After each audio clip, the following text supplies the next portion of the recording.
All right, everybody, buckle up. We're going deep today.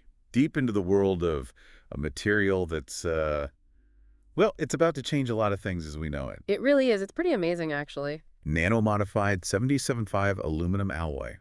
Yeah, you heard that right. We're talking nano-level stuff here, but the implications, huge. Oh, We've got some fascinating excerpts from a piece called, wait for it, The Uncastable Cast. Get ready to have your minds blown. catchy title, right? It is. But before we get lost in the nano world, can you give us a little bit of context here?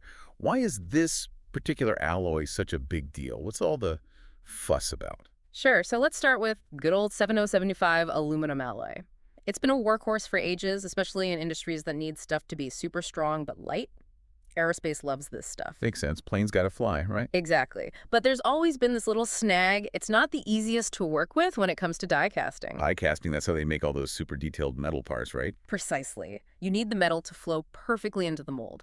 But traditional 7075, it's a bit stubborn, gets kind of clumpy. So that's where the uncastable part comes in. You got it.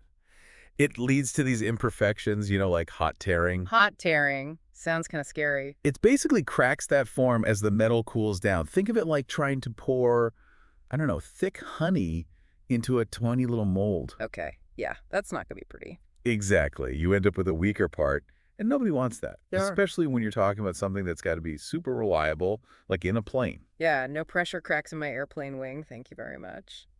So this is where nanotechnology steps in and makes everything better. Is that what I'm hearing? You got it. By adding these tiny nanoparticles to the mix, they've completely changed how this alloy behaves. It's like magic, but science. Haha, exactly. Nano magic, if you will. Yeah. So now this uncastable alloy, it flows like a dream during die casting.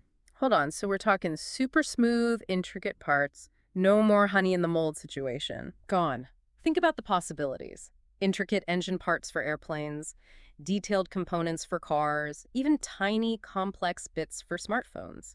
And because it's way less likely to have those hot tears, the final product, it's just better, smoother, stronger, more reliable. It's a huge deal for any industry that needs complex shapes. Okay, I'm starting to see why this is so groundbreaking. Yeah. But making things easier to manufacture is just one piece of the puzzle, right?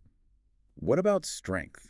You're thinking like a true material scientist. Yeah. Yeah, the nano-modified version is also way stronger. It has a much higher tensile strength, meaning it can handle a lot more stress before it even thinks about giving way. So we're talking even tougher airplanes, sturdier cars, basically anything that needs to withstand serious force. Exactly. But it goes beyond that. You know how some materials can get kind of brittle or weak over time, especially under stress? Yeah, things wear down. That's just life, right?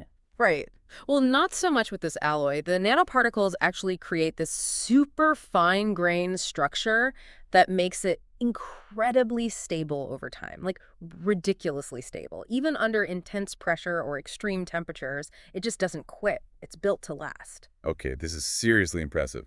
Strong, reliable, stable. Is there anything this nano-modified stuff can't do? Well, it won't do your taxes.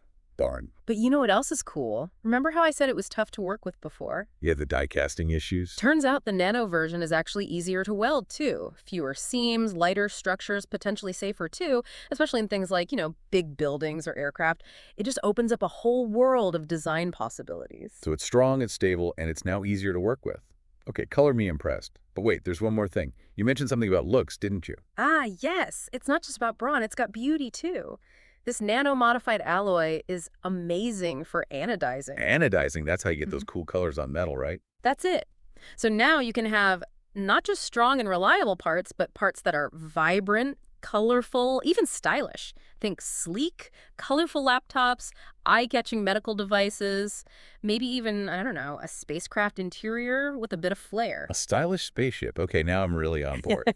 But, it's more than just being pretty. Being able to color these parts also means you can color code things, which is super useful in lots of industries. Exactly. Functionality and fashion all in one. All right, so to recap, this nano-modified 72075 aluminum alloy is strong, lightweight, easy to shape, super stable, weldable, and it looks great too. It's like the superhero of materials. It really is remarkable. It makes you wonder what other crazy innovations are hiding out there in the world of material science. Oh, there's so much more to discover, that's for sure. And that's what makes it so exciting, right?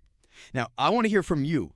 What other applications can you think of for this incredible material? How do you see it changing the world? Share your thoughts, because the future of this nano-modified wonder is wide open, and that's what makes it so exciting. We'll see you next time for another deep dive. Keep those brains curious, folks.